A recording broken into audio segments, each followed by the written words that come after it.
Welcome to Blazor development series. Last video में हमने देखा था कि हम किस तरह एक नया प्रोजेक्ट बनाते हैं और उसमें हमने फोल्डर स्ट्रक्चर देखा था कि ब्लेज़र का फोल्डर स्ट्रक्चर क्या होता है।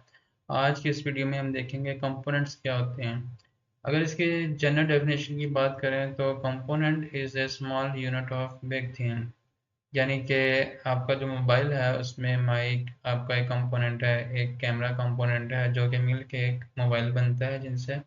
इसी तरह अगर ब्लेज़र की बात करें तो ब्लेज़र में कंपोनेंट्स बनते हैं छोटे छोटे, और उन कंपोनेंट से मिलके एक एप्लीकेशन बनती है। तो ब्लेज़र कंपोनेंट कहते हैं कि dot razor file combining HTML markup and C sharp logic.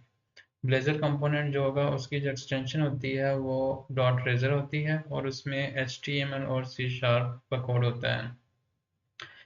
Reusable modular UI building blocks, ये जो कंपोनेंट्स होते हैं ये रीयूजेबल होते हैं, मींस एक कंपोनेंट दूसरे कंपोनेंट में हम यूज़ कर सकते हैं।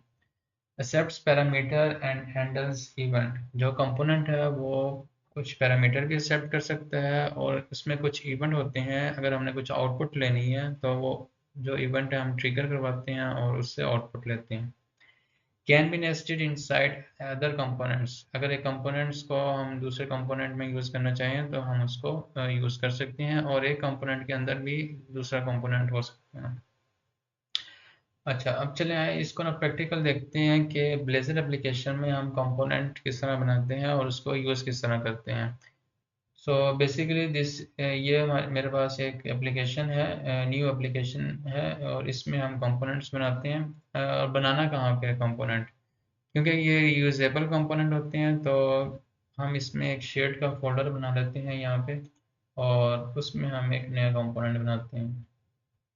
So I will create new folder.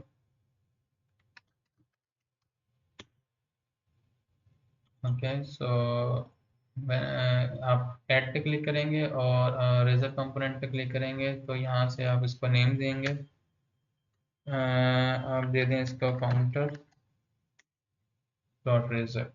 अब देखें ये एक हमने बनाया है कंपोनेंट, उसकी एक्सटेंशन है डॉट रेजर, और उसमें आपके पास HTML और C शार्प कोड, मतलब यहाँ पे हम C शार्प लॉजिक लिखेंगे अपनी।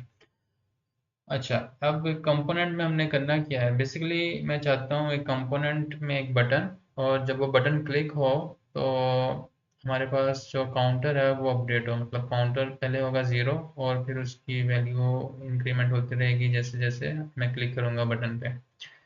तो सबसे पहले हम यहाँ पे एक बटन डिज़ाइन कर लेते हैं।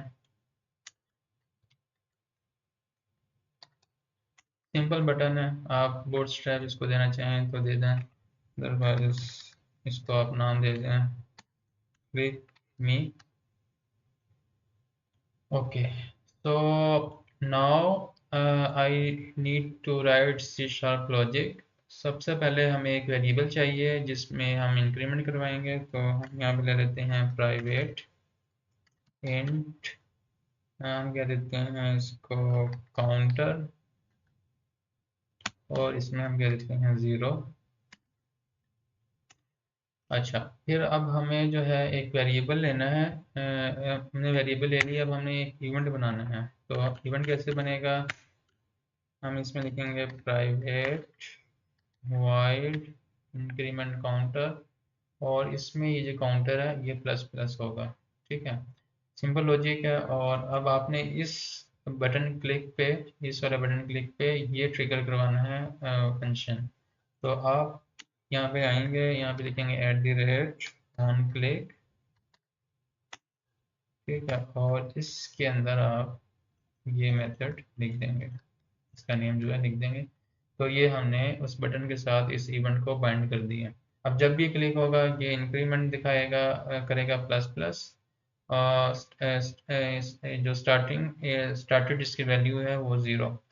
अब आपने शो भी करवाना है इसको, तो आप यहाँ पे ई का एक टैग ले लें और इसमें आप काउंट कर इसको शो करवा दें। तो ये सिंपल सी एक लॉजिक है कंपोनेंट की, ये हमारा कंपोनेंट बन गया। अब इसको हमने यूज़ कैसे करना है, तो हम इसको होम पेज पे यूज़ करना चाहते हैं। ठीक है, तो आपने सिंपल आना है, उसका नेम लिखना है आपके, उसका नेम क्या है, और इसमें इसका ये बिल्कुल जिस तरह हम HTML टैग यूज़ करते हैं सिंपल उसी तरह आपने इस कंपोनेंट का नेम का टैग बना देना है। ठीक है, चलें जी, अब इसको रन करके देखते हैं।